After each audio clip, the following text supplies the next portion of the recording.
ناظرین، یہ Tayyip Erdogan ہے کون، کہاں سے آئے ہیں، ان کی تعلیم و تربیت، ان کے فادر کیا کرتے تھے، اور یہ بچپن میں ان کا بزنس کیا تھا طیب اردگان کا، اور یہ امت مسلمہ سے کیا چاہتے ہیں۔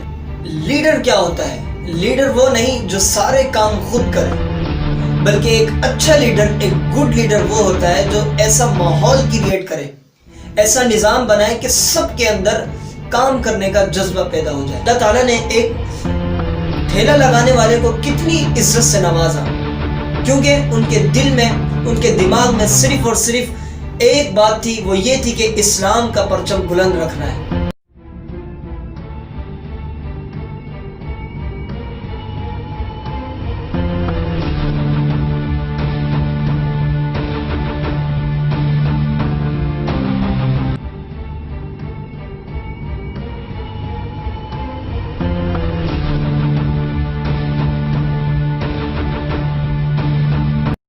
اعوذ باللہ من الشیطان الرجیم، بسم اللہ الرحمن الرحیم۔ میں ہوں آپ کا میزبان ریسرچر حافظ محمد حسان صدیقی، اور آپ اس وقت دیکھ رہے ہیں میرا آفیشیل یوٹیوب چینل۔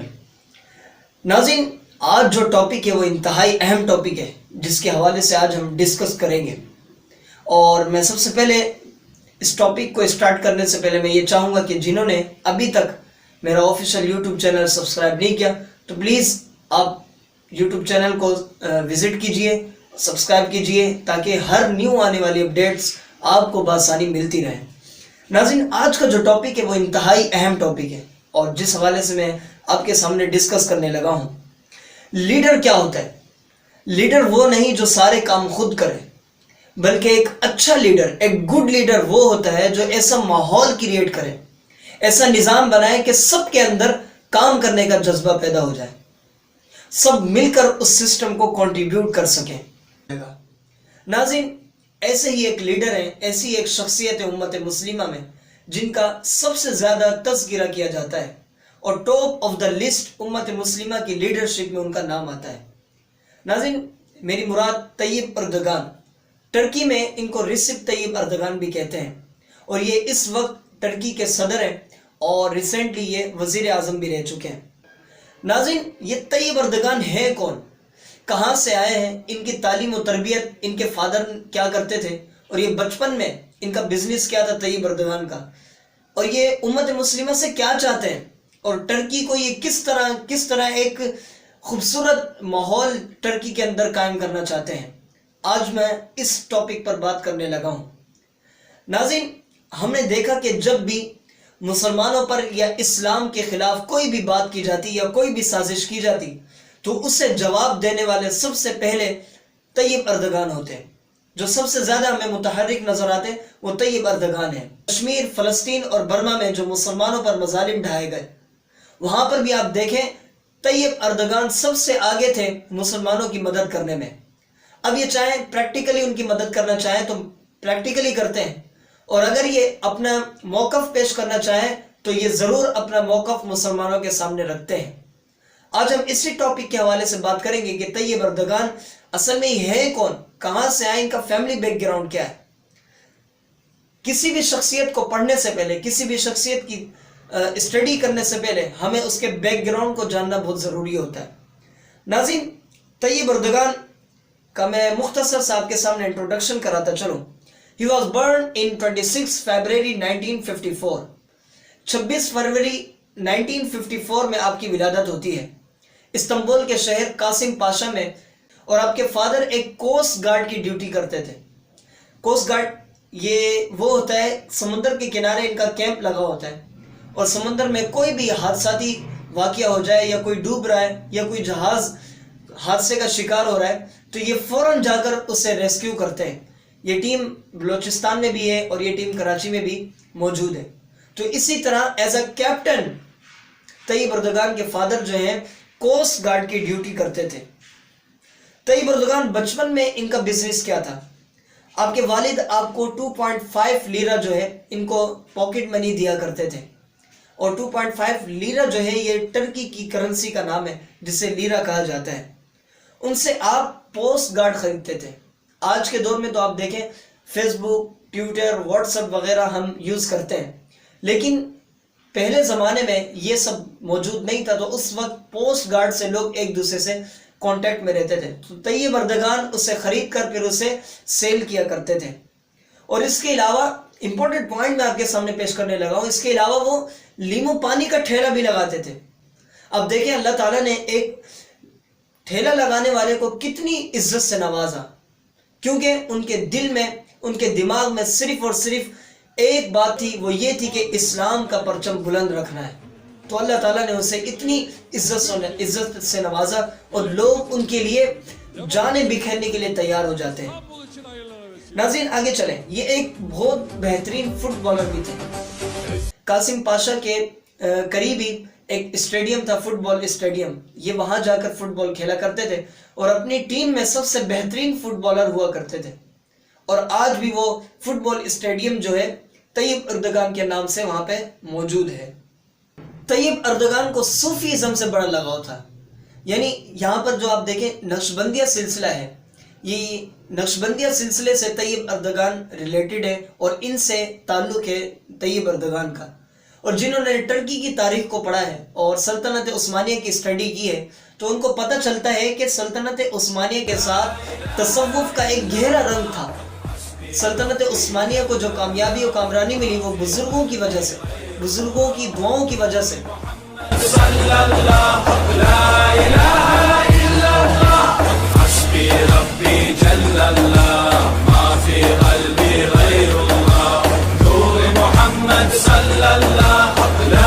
اور حال ہی میں ایک ڈرامہ چلا ارطغرل، اس میں ایک کردار ہے ابن العربی، وہ بھی تصوف سے بڑے جڑے ہوئے۔ تو اسی طرح طیب اردگان کے اندر بھی تصوف کا ایک گہرا رنگ نظر آتا ہے، اور ان کے کچھ آثار طیب اردگان کے اندر بھی ہمیں نظر آتے ہیں۔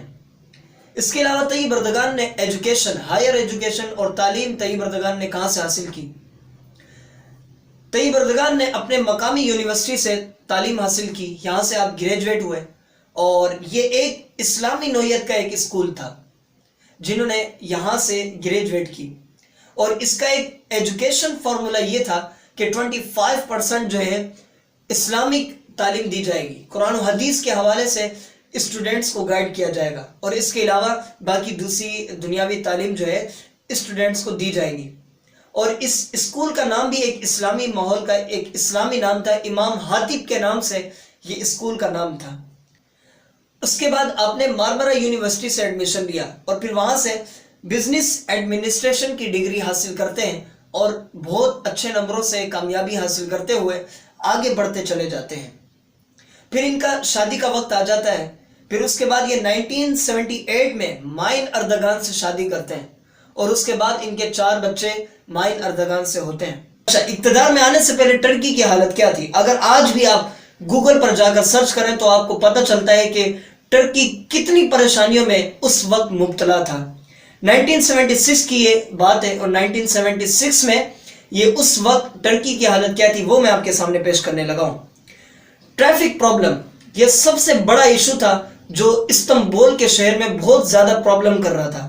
ٹریفک کا کوئی نظام نہیں تھا، ٹریفک کا کوئی سسٹم نہیں تھا، اور ٹریفک پولیس بھی یہاں تک کہ ٹریفک پولیس بھی وہاں موجود نہیں تھی۔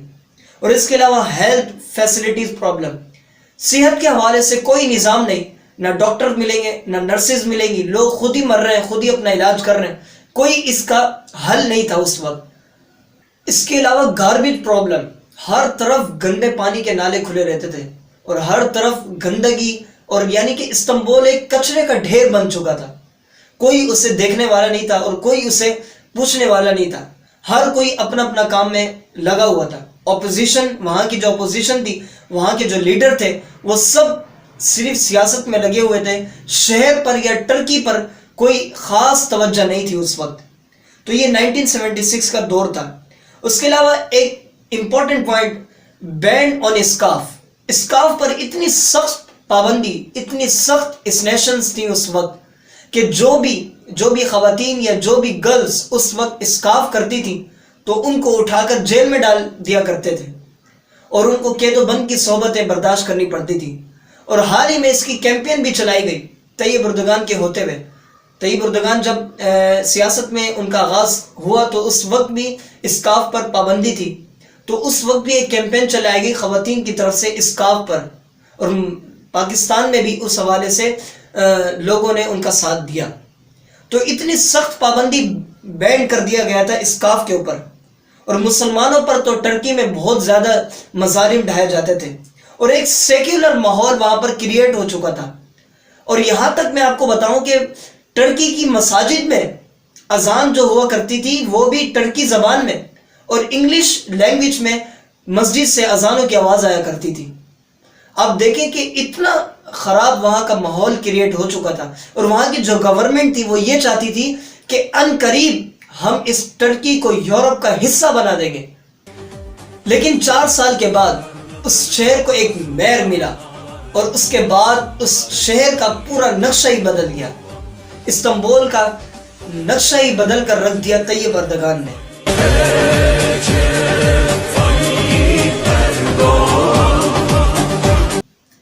نائنٹین 1976 کو سیاست کا آغاز کیا طیب اردگان نے.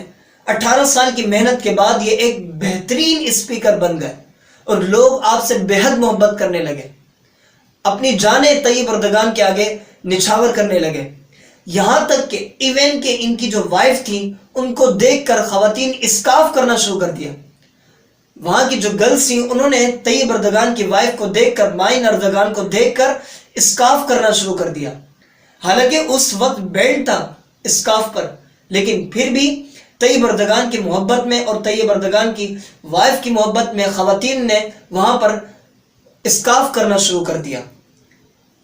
جب اتنا اچھا شہر بننا شروع ہوا اور اتنا محنت سے طیب اردگان کام کرنا شروع ہوئے تو کچھ لوگوں کو تکلیف ہونا شروع ہو گئی.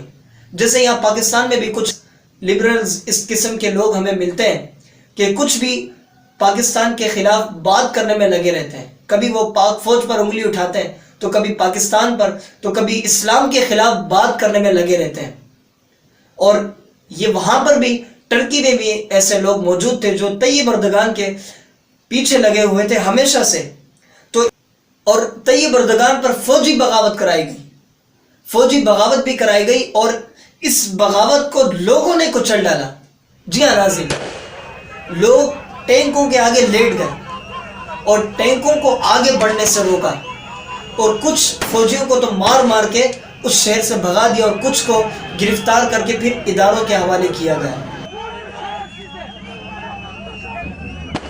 اور طیب اردگان بتا بھی چکے ہیں کہ اس فوجی بغاوت میں امریکہ ملوث ہے، اور CIA کے ایجنٹ کو بھی گرفتار کر کے اور پھر اداروں نے اسے سزائے موت دی. طیب اردگان ایک مرتبہ گرفتار بھی ہو چکے ہیں. اس کی کہانی بھی میں آپ کو بتاتا چلوں. طیب اردگان ایک جلسے سے خطاب کرتے ہوئے کچھ نظم کے اشعار لوگوں کے سامنے پیش کیے، اور وہ نظم کے اشعار کیا تھے وہ میں آپ کو بتانے لگا ہوں. سنیے. گنبد ہماری جنگی ٹوپیاں ہیں، سالے مسلمان ہمارے سپاہی ہیں، مسجدیں ہماری چھاونیاں ہیں، اور کوئی دنیا کی طاقت ہمیں شکست نہیں دے سکتی. Kubbeler miğfer, camiler kışlamız, müminler asker, bir şey bizi sindiremez. یہ وہ شاعری ہے جو کہ طیب اردگان نے جلسے میں خطاب کرتے ہوئے پڑھی تو وہاں کی گورنمنٹ نے اٹھا کر جیل میں بند کر دیا. یہ اصل بات یہ حقیقت نہیں تھی کہ انہوں نے یہ شاعری پڑھی، انہوں نے یہ پوئٹری پڑھی، یا انہوں نے یہ نظم لوگوں کے سامنے پیش کی. اصل مقصد یہ تھا کہ طیب اردگان جس پر چل رہے تھے، جس اسلام کی بات وہ کرتے تھے، ان سے ان لوگوں کو تکلیف ہوتی تھی. تو طیب اردگان کو اٹھا کر جیل میں بند کر دیا گیا، اور 10 ماہ کی قید طیب اردگان پر لگائی گئی. 1993 میں انہوں نے ویلفیئر پارٹی میں شمولیت اختیار کی، اور اس ویلفیئر پارٹی میں ہی یہ استنبول کے میئر بنے. اور پھر لوگوں نے یہ سوچا کہ جب ایک شخص استنبول کو اس طرح خوبصورت بنا سکتا ہے تو یہ پورے شہر کو کتنا خوبصورت بنا سکتا ہے. تو اس بنا پر پھر طیب اردگان نے ایک پارٹی بنائی 2001 میں، جس کا نام رکھا گیا جسٹس اینڈ ڈیولپمنٹ پارٹی. اس پارٹی کا نام رکھا گیا. پھر اس کے بعد 2002 میں الیکشن ہوا تو یہ پارٹی جیت گئی، اور پھر طیب اردگان ٹرکی کے صدر منتخب ہوئے، اور اس وقت سے آج تک یہ اقتدار میں لگاتار چلتے ہوئے آ رہے ہیں. O milyonların omuz ışığı, mazlumlara sırdaş olan, gariplere yoldaş olan Recep Tayyip Erdoğan. Mazlumlara sırdaş olan, gariplere yoldaş olan Recep Tayyip Erdoğan.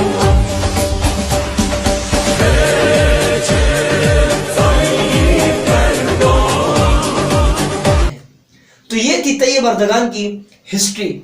اور طیب اردگان جو ہے اس وجہ سے مسلمانوں کے اندر مقبولیت حاصل کی ہے انہوں نے، کیونکہ اسلام کا انہوں نے ہمیشہ پرچم بلند رکھا. آپ دیکھیں اقوام متحدہ میں، یونائٹڈ نیشن میں جب انہوں نے اسپیچ کی تو وہاں پر بھی طیب اردگان بولے، وہاں پر بھی کشمیر، فلسطین اور برما کے مسئلے پر بھی انہوں نے جا کر ڈسکس کی. اور حال ہی میں ہم نے دیکھا، گوگل پر آپ جا کر سرچ بھی کریں تو آپ کو پتہ چلتا ہے، انہوں نے بہت سارے ٹینک جو ہیں کشمیر کی طرف روانہ کیے. لیبیا میں بھی انہوں نے کچھ ٹینک بھیجے اور کچھ فوجی ہتھیار اور فوجی اپنی افواج جو ہے ٹرکی کی لیبیا کی طرف بھیجا مسلمانوں کی مدد کے لیے. تو یہ تھی طیب اردگان کی ہسٹری. ہم دعا کرتے ہیں کہ اللہ تعالیٰ پاکستان کو بھی ایسے ایماندار لیڈر پاکستان میں بھی ہمیں ملے اور پاکستان کو خوبصورت کرنے میں اور پاکستان کی افواج کا ساتھ دیں. ہم بھی یہی دعا کرتے ہیں.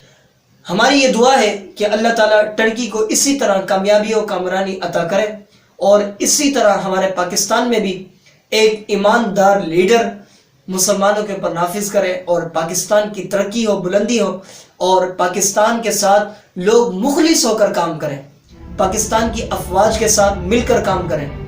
پاکستان زندہ باد، پاک فوج زندہ باد. اسی کے ساتھ اپنے میزبان ریسرچر حافظ محمد احسان صدیقی کو اجازت دیجیے. ملتے ہیں ایک نئی ویڈیو کے ساتھ، اور اپنا بھی خیال رکھیے اور اس اپنے چینل کا بھی خیال رکھیے. السلام علیکم ورحمۃ اللہ وبرکاتہ.